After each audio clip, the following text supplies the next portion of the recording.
lot of times the victims, so to speak, don't want to be convinced that it's fake.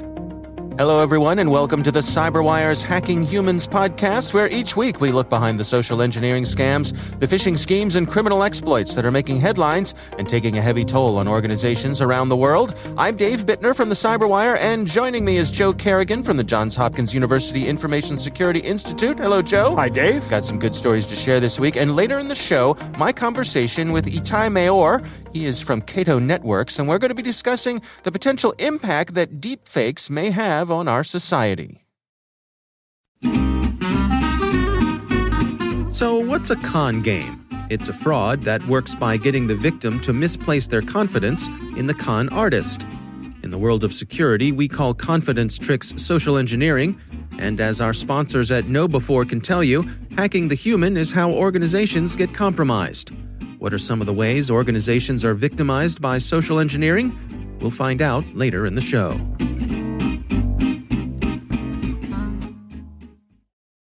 All right, Joe, before we dig into our stories this week, we got some feedback on our story about the lightning rod edit. Right. Evidently, this is a much more broadly used technique than I had previously considered. So not a new idea.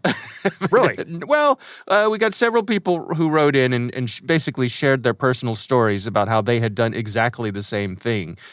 So it seems as though this is a pretty common type of thing that people have learned to take advantage of in their professional lives. Not surprisingly, I guess, but nice to see that other people appreciated the telling of the tale and it resonated with them as well. Right. Yeah. So thanks everyone who wrote in about that. Several people shared their stories, and unfortunately we don't have time to share them all, but we do appreciate you sending them in. All right, well, let's move on to our stories this week. Okay. I'm going to start things off for us. My story comes from Krebs on Security, and it's titled Gift Card Gang Extracts Cash from 100,000 Inboxes Daily. Really? Yeah.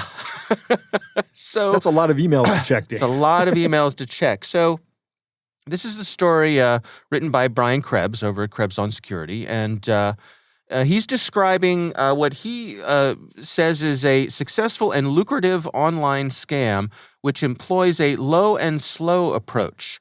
And what these folks do is they attempt to log in to tens of thousands of email inboxes a day. And Brian Krebs is working with someone who is a cybersecurity professional who has sort of an inside view on email servers. Okay. And so this person is has a window on tracking these sorts of things, right? Right. So these folks are attempting to log into between 50 and 100,000 inboxes a day. I'm going to bet that's automated. It is. Right. It's one guy, and boy, is his fingers sore. Yeah. It's a major upgrade when he got himself a Walkman. And they're getting their credentials probably from the big credential breaches. Sure. Right? But instead of going in and, wreaking havoc with these email accounts when they get into an email account and they start searching. And what do you suppose they're searching for, Joe? Well, judging from the title of this article, I'm going to say gift cards. Nothing gets by you, Joe. Right. That is correct. That is absolutely correct. They're searching for gift card data.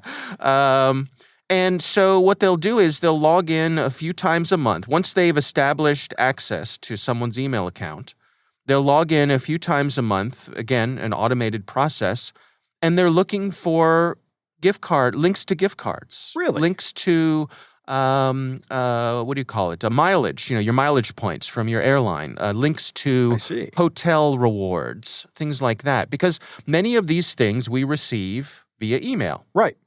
I've received gift cards from friends. Sure. Hey, happy birthday. Here's a $50 Amazon gift card. I've received that as well and sent them.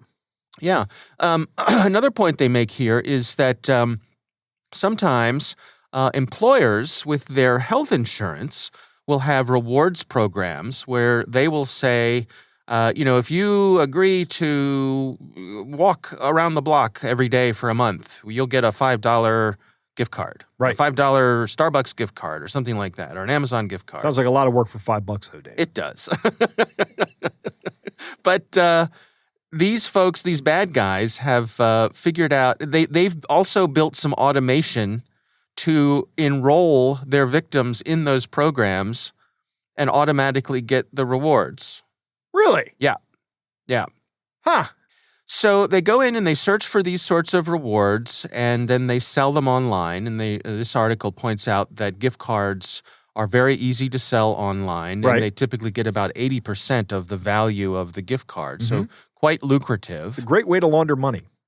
It is a great way to launder money. Well, actually, I shouldn't say that, because you still have to, like I said, I've said this before, it's a great way to move money around is what I should say. Yeah. But I think it is a pretty common way to launder money. Is particularly, I mean, this is sort of getting off on a tangent here, but being able to go into your local grocery store, buy up a bunch of credit cards, cash credit cards, yep. and that is a way to shift money from one form to another that bad guys take advantage of a lot. Indeed. So a couple things here. I mean, the obvious way around this is to beef up your security in your email account, two-factor, right? Right, I mean, absolutely. Two-factor authentication does wonders to these guys can't automate this with two-factor authentication. Right. And that makes it difficult to do at scale, if not impossible. Yeah. If you don't have two-factor on your primary email account, what the heck are you waiting for? Right. I mean, I don't know how many times we can bang that drum and just we're past the point where you can't do that. Right. It has to be a standard thing. There are too many things coming through your primary email account to not put that additional layer of security on it. Yeah, that's the root of your identity essentially online is your email account. That's right.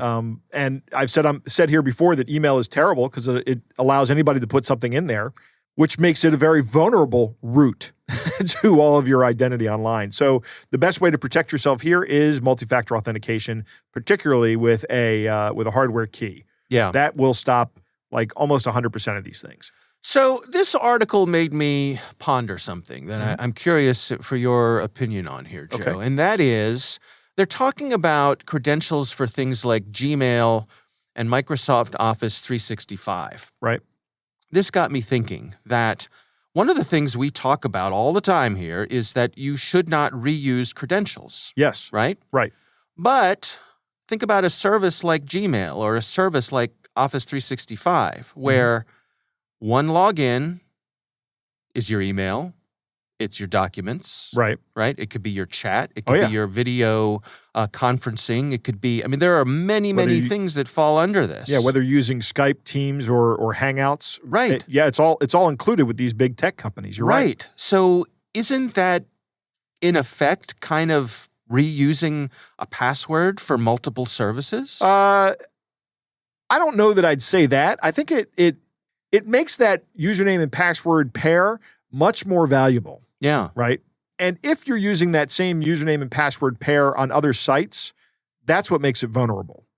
But these large companies, while they may not do a great job at privacy, they generally do a pretty good job at security. And there is a distinction there. Yeah. And I think Microsoft does a pretty good job with privacy, but Google, we all know what Google is up to. Amazon's the same way. They make money selling ads and selling us stuff. Yeah. So whereas Microsoft makes money selling us hardware and software services.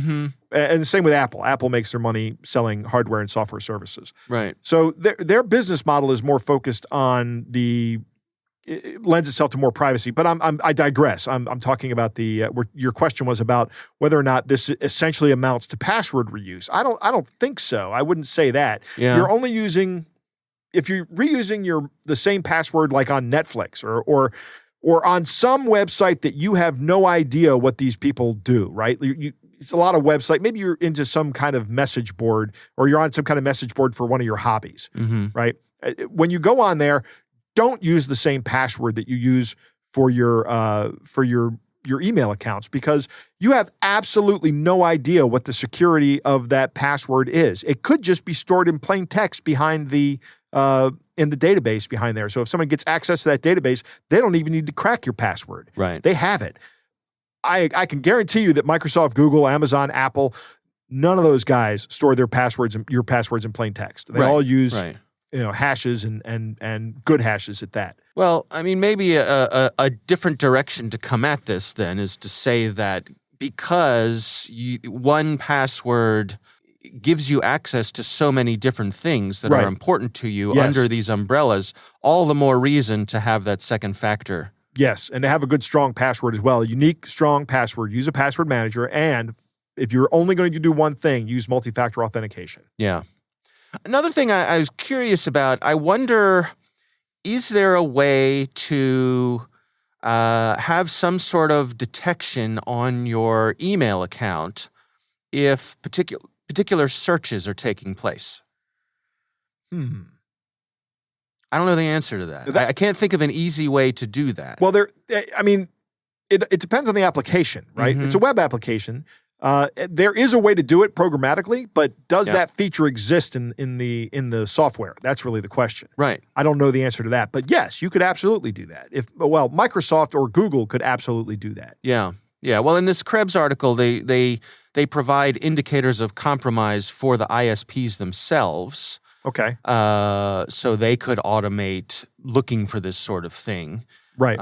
But I don't know. It got me thinking. I can't think of a way within my own email client, either one running on my computer or my mobile device or a web-based one, of putting into place some sort of automated detection if a particular search takes place. I will say this. If they are using some kind of web client that downloads your email remotely, then there's really no way to detect it. Yeah. All you can detect is the access. And then whatever, like, let's say I don't even know if Thunderbird's still a thing, but if they're using like Thunderbird, they could just use the Thunderbird client to search through all your stuff. Yeah. And you would have no cognizance of that. But if they're using the web interface, that has to be submitted back to the server. Right. So like when you go through your Gmail and you type, I'm looking for something from my buddy Peter, see what Peter sent me last. Yeah. That would be trackable. All right. Well, interesting article here. Again, it's from Brian Krebs over at Krebs on Security. We will have a link to that in the show notes. Joe, what do you have for us this week? Dave, renewable energy is all the rage these days, is it not? It is. It is. And what would you say is one of the biggest, probably most reliable or most in development forms of renewable energy right now? Ooh, that's a good question. I want to say either solar or wind turbines. Wind turbines. That's where we're going today. Okay. So there is a story from MarketWatch about some Arkansas wind farmers who claimed their technology was more efficient than current wind turbines. And they managed to get $700,000 out of people as investors. Okay. And these investments ranged in size from $13,000 up to, I think, $300,000. Wow. So there were some people that were really, really hurt by this. Now, these two guys have been convicted now of various crimes, including wire fraud and money laundering. Their names are Jody Davis and Philip Vincent Ridings. Okay. They claim to be inventors of this turbine. They started a company called Dragonfly Industries International, and they said, we have this really cool new wind turbine. The Department of Defense is looking at it. We have a bunch of different places all over the world where they're looking to build it. And they used doctored reports from nationally recognized engineering firms. Oh, so interesting. They took these reports and they faked them. And that's how they showed people, look, our wind turbines generate more electricity than current wind turbines. We're going to make millions. So just run-of-the-mill fraud there. Right, exactly. Yeah. Now, what I find interesting about this is there's another story over about the same set of events over on Northwest Arkansas Democrat, the Democrat Gazette. It's the website is nwaonline.com. I would have thought that was something else. For the rap group. Yes, right. That's where my mind goes immediately. Right, yeah. I'm thinking, ooh, straight out of Compton. No, this is the Northwest Arkansas Democrat I bet they Gazette. get that a lot. They Right. get a lot of disappointed visitors to their website. Oh.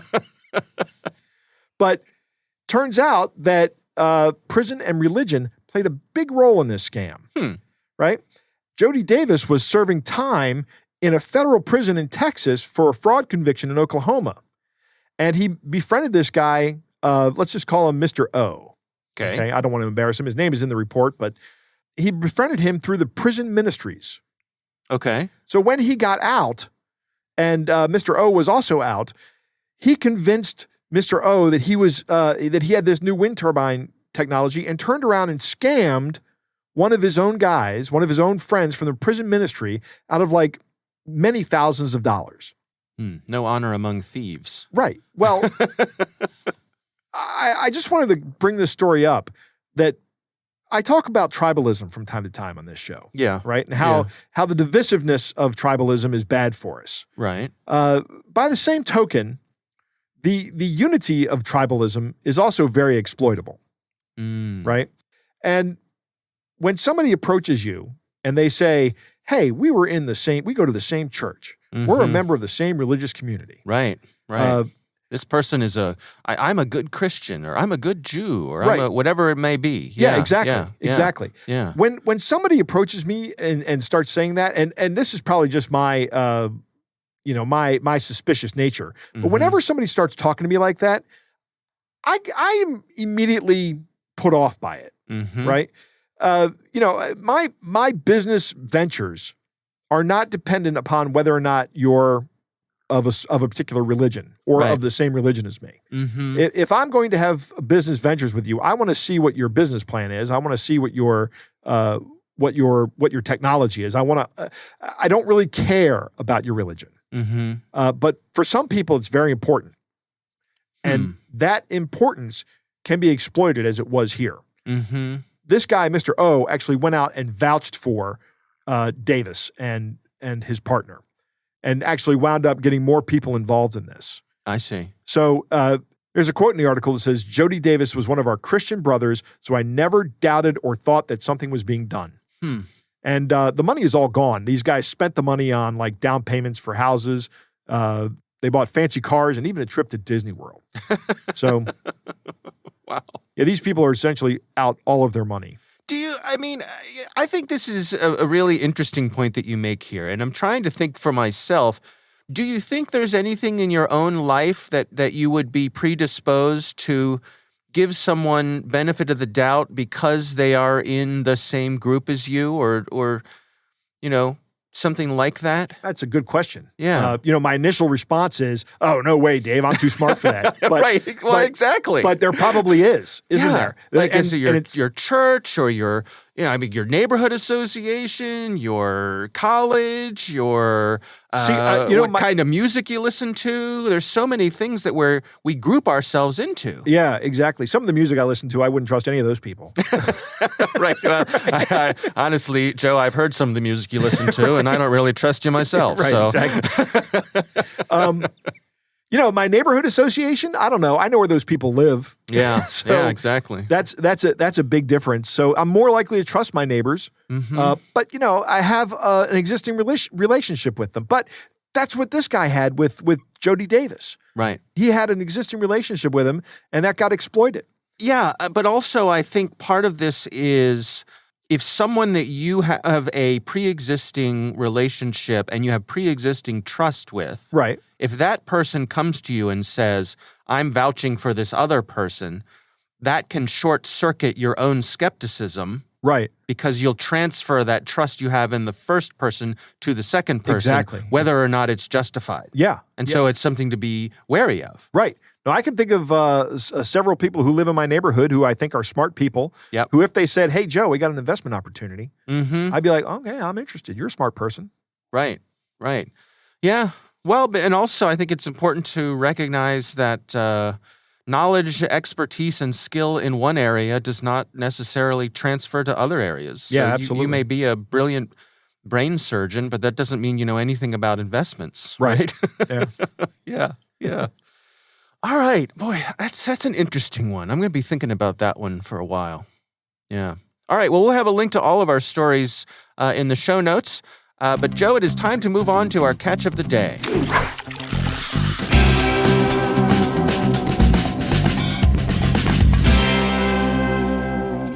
Dave, our catch of the day comes from a listener who did not leave a name. Okay. They write, "Hi, Dave. Hi, Joe. I just received this email that could be a potential catch of the day. It's supposed to be an invoice for an iPhone XS Max 128 gigabyte chili." Do you know what that means, Doug? I don't know what the chili part means. Is that the color, maybe?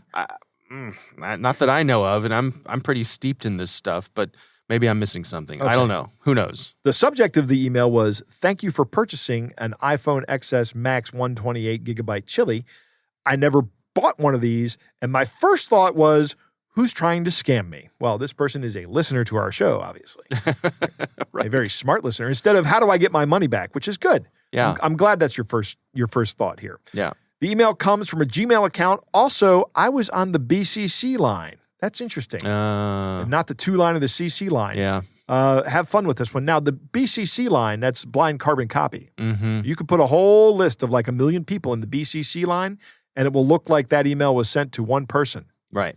And you won't know to whom else it was sent. Right. Another red flag. Yes. Yeah.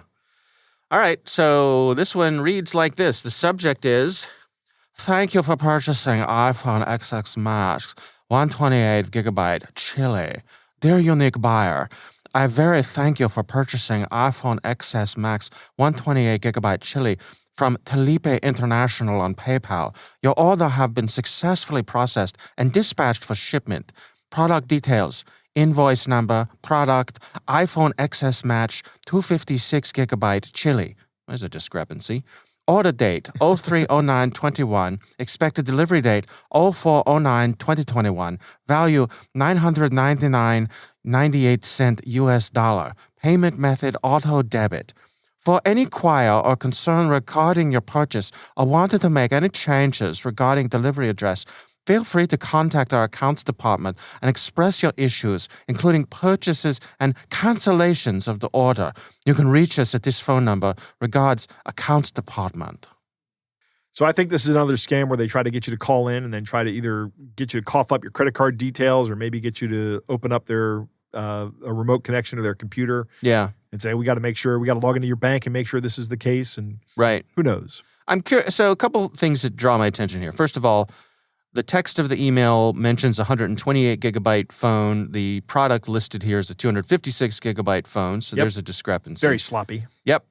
I'm interested in the fact that they placed the value at $999.98. Well, you got a 1 penny discount, Dave. Well, but I was thinking, first of all, this is a $1,200 phone. Okay. But that's not my primary interest here. What I'm curious is, do we think there's any psychological reason why they're keeping that number below $1,000? That's a good question. Yeah. Maybe. I don't know. Maybe one of our listeners knows. I mean, I know there's that whole thing in pricing where you say, you make something $99.99 instead of $100 and people are more likely to buy it. Right. Yeah. But I don't know if this relates to that or not. Is there a subtle psychological pull of keeping it under $1,000? I don't know. Interesting question. It is. Yeah. It would be interesting to see the effectiveness of other phishing emails that have prices over $1,000. Yeah. Well, and we know these folks iterate, right? They do. That's right. Because there's no cost for sending out 100,000 emails. So that's exactly right. They iterate. That's practically free, Dave. Yep. All right. Well, thanks to our listener for sending that in. We do appreciate it. We would love to hear from you. If you have a catch of the day for us, you can send it to us. It's hackinghumans@thecyberwire.com.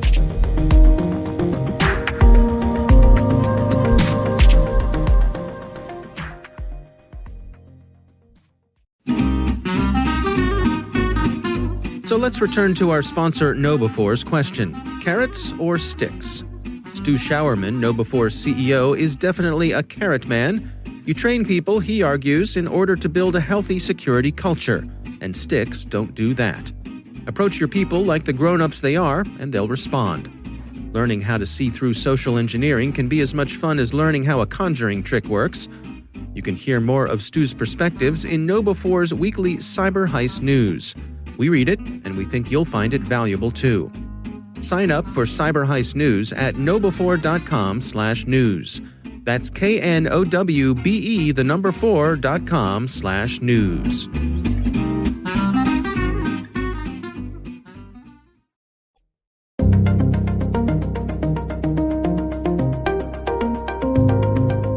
All right, Joe, I recently had the pleasure of speaking with Etay Maor from Cato Networks, and our conversation centers on this notion that deepfakes are here to stay, and we wonder what impact they might have on our society. Here's my conversation with Etay Maor. I think we're finding ourselves in an interesting point of time because deepfakes are already out there. They're already being used. They're not, I would say, something that is considered as widespread as maybe phishing or malware. But I think at the same time, there's a reason the FBI issued a warning that deepfake attacks are imminent in the next 12 to 18 months. The technology is moving really fast, making very sophisticated videos much more accessible than they were before. You know, I think over the past year or so, maybe a little more than that, we've been seeing a lot of technology demonstrations of this. You know, there was one that made the rounds where someone had replaced themselves with a picture of Tom Cruise, and it was very convincing. And I've seen things recently where they could start using this technology for things like dubbing in foreign films, so that for the first time the lips will match what the dubbed dialogue is saying. So I think we're getting more accustomed to this, that this is coming, but the notion that it's available to the bad guys, I think that's something that a lot of us are still getting used to. Yeah, I mean, deepfakes and their different variations, and you mentioned a couple of them, have been around for a while, right? Face swapping and games like changing faces of people, I've done that with my kids for 5 years now, 5 years ago. But what we're seeing now is that these are becoming much more sophisticated and much easier to access. So you don't really need, for example, programming knowledge in order to run some of these deepfakes or to create them. Not to mention the fact that, if you're only dealing, for example, with voice synthesis, then it becomes even easier. And yes, the bad guys do have them. And it's an interesting point because who is the bad guy? I have seen attacks using deepfakes. Right, there was this case not too long ago of a mother who used a deepfake with a cheerleading team. There was a whole issue there where they created a fake video.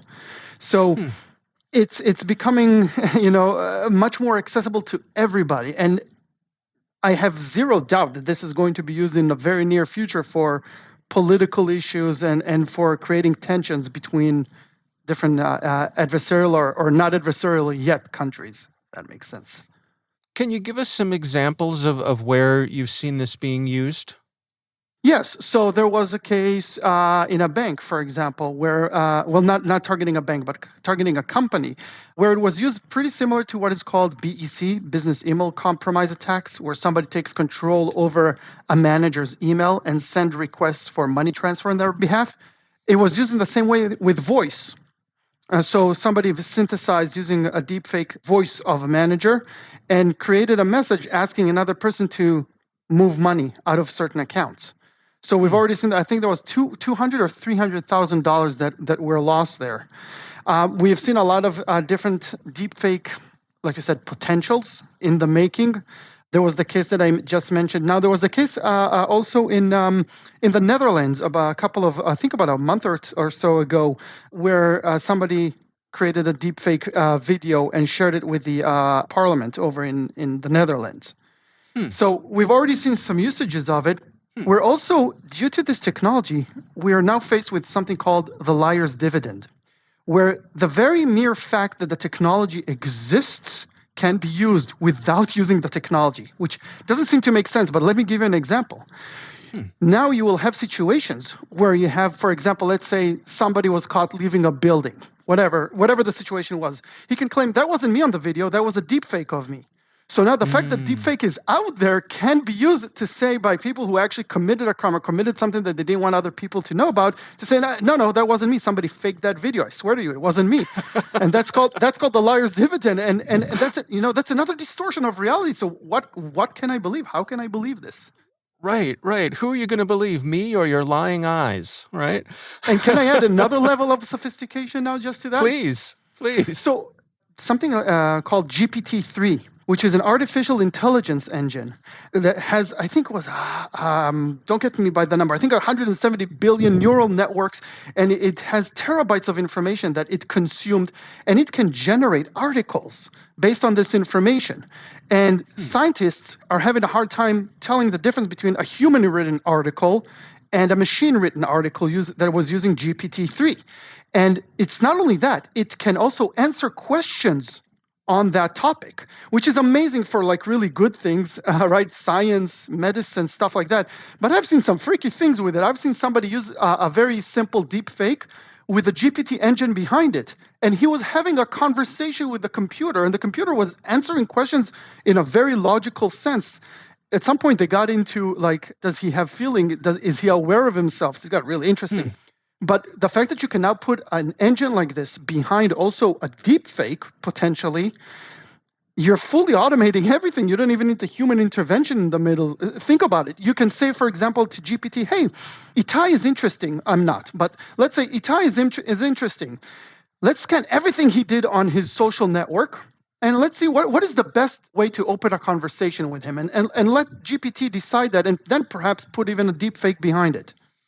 I can think of, folks who are in the public eye, celebrities, politicians, podcast hosts, where there's a large library of information available about them, but also hours and hours of recordings that could be ingested and used to, as you say, both generate the visual and the audio of the deepfake, but also the logic behind it, so that I could imagine, as you say, it answering questions in the way that the celebrity would. Exactly. I mean, for voice synthesis, you don't need more than 5 minutes. Everybody has more than 5 minutes somewhere. And if not, an attacker can potentially call somebody up. Hey, I have a poll with hey, just answer these questions and you get $100, whatever. You can social engineer somebody to talk to you for 5 minutes. That's not a problem. And then getting some high resolution photos of them, especially with certain mouth movements, when you can see the teeth, when you can see the tongue, when, different lips positioning. Yeah, this is, I don't like to spread FUD, fear, uncertainty, and doubt, and be like the doomsayer. But again, there's a reason that the FBI is warning that these attacks are imminent. The technology is moving so fast, and the technology to detect it is also getting there, but it's not on pace. There are some very interesting things out there like FakeNet AI, which I talked to in the past, that they're doing these kind of, hey, let's be able to detect these types of deepfake videos. But really, 3 years ago, I wouldn't think that we'd be at this point in time with deepfakes that's so sophisticated, so convincing, and so easily accessible. Well, then what is to be done here? I mean, I've heard people talk about the possibility of, for example, for news reporting, having some sort of chain of custody, dare I invoke the blockchain, but, having some way to verify that this video, this audio, whatever it may be, has been through a verified chain of custody throughout its life. Are those possible approaches we could take? Yes, I would say, first of all, before I even go into that, first of all, we all need to be aware that these things are out there and their level of sophistication, who holds this technology and can access it, and what can be done with it. First of all, we have to be aware that there may be things out there that we shouldn't trust. Once we have that in place, then yes, we will need to use technology and human verification to identify if these things are bad or not. One of the things you mentioned is an interesting approach. Another way is, like I said, you can do video and audio analysis. You can search for certain glitches. For example, in AI-created pictures, you can see glitches. Here's a tip. Usually around the ears or in the hair. There's some glitches that can happen in videos like this when you try to force somebody's lips in a certain way if you don't have a very good sample of it. But I have to say this. One of the things that really bothers me around these things is a lot of times the victims, so to speak, don't want to be convinced that it's fake. If you're using this just as an echo chamber for extremist groups or for different propaganda or for, whatever it is, conspiracy theories, for those types of recipients of this media, they're like, hey, I've seen this person say it, then that's it. It's true. Right. And we don't even have to go very far as to deepfakes, right? Because when you talk about mis and disinformation, there are all kinds of levels to it, from missing context to deceptive editing. We've seen this example this week, right? I think it was the women's soccer team. There are reports that they were not looking or giving respect to the national anthem. And there was a video of it, and I saw it, and it really looks convincing. But if you add the context that some of them were looking at the flag while some were looking at the person or the veteran who was playing the music, then you see that actually there was nothing there. They all respected the flag and the anthem. Right. But for those who are receiving this and what they hear what they want to hear, it doesn't matter at that point. Interesting times ahead, yes? Definitely. And again, with the whole idea of the liar's dividend, and not an idea, it's a fact, and these technologies, it's going to be really interesting how you distinguish reality from something that was made up, and, do people even care at some point?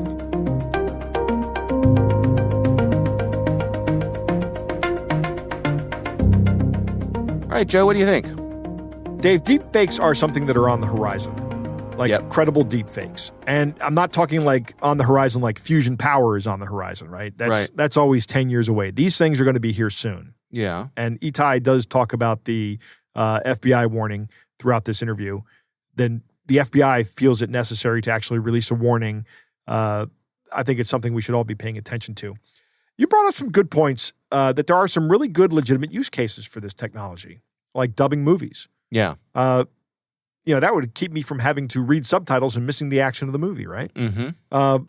Etay says he has zero doubt that this is going to be used politically. I would say it this way. I am 100% certain that this will be used politically in the future. Yeah. I have never been more certain of anything in my life. This will happen in the next election cycle. Right. There will be tons of deepfakes coming out soon with this election cycle. Yeah. And it's some of them are going to be funny. Some of them are going to be really, really scary and deceiving. Mm-hmm. One thing that Etay brings up that I think is a great name, he calls it the liar's dividend. That is a huge consequence of this technology. That is something that's going to change the landscape, and we're going to have a way of discerning whether or not a video is real or fake. I mean, we've every now and then we've had, I can't think of a specific example, but we had somebody where somebody tweets something that's not an inappropriate tweet, let's say. Yeah. And then they say, oh, my account was hacked. Mm-hmm. And of course, Twitter gets on and looks at it and says, well, no, we didn't see any unusual activity. And the person confesses, oh, yes, that was me. Right. This is going to be like that on steroids. Right.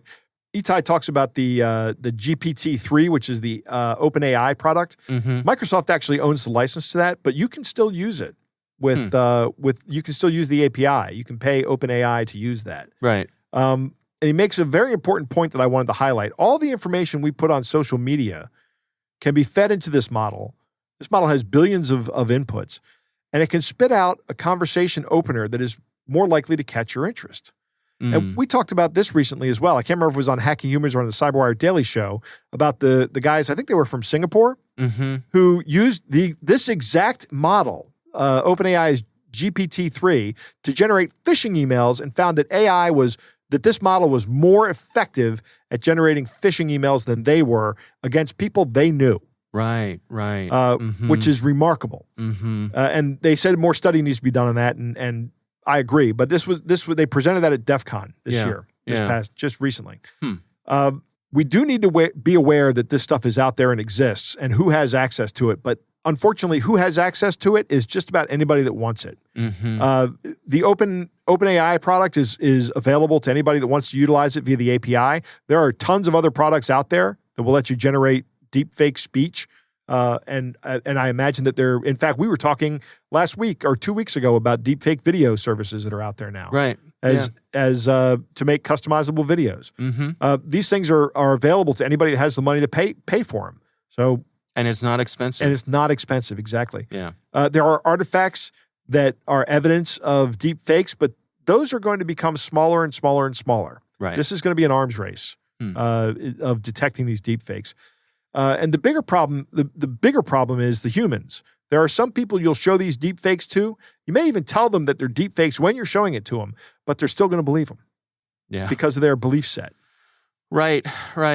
Yeah, I remember that there's a saying, I think sort of in the skeptical world, there's that old saying, I'll believe it when I see it. And the inverse of that is I'll see it when I believe it. Right. And I think there's something to that with this. Yeah. I think this adds an overlay of anxiety of who do we trust. It does. Right? We can't trust our own eyes, and I think it chips away at the sources of authority in our lives. Because if anybody can say, oh, that news clip was probably just a deep fake, right. It makes it very easy to dismiss things, to sort of hand wave away, and I think that's a problem that's been growing lately. It's like, well, sure, you're a doctor, but I do my own research. Right. Okay. Right. We need a functioning society needs trusted experts. Yes. Right? I would agree. And if we chip away at people's confidence in those experts, which is not to say that they can't be challenged or questioned or anything like that. All those things come with expertise. But at the same time, we have to have ways of establishing what is ground truth. Right. And I think things like this chip away at that, and that concerns me, I think, and it sounds like it concerns you too. It does, very much so. Yeah. All right, well, our thanks to Etay Maor for joining us. We do appreciate him taking the time. And we want to thank our sponsors, KnowBe4. They are the social engineering experts and the pioneers of new school security awareness training. Be sure to take advantage of their free phishing test, which you can find at knowbe4.com/phish test. Think of KnowBe4 for your security training.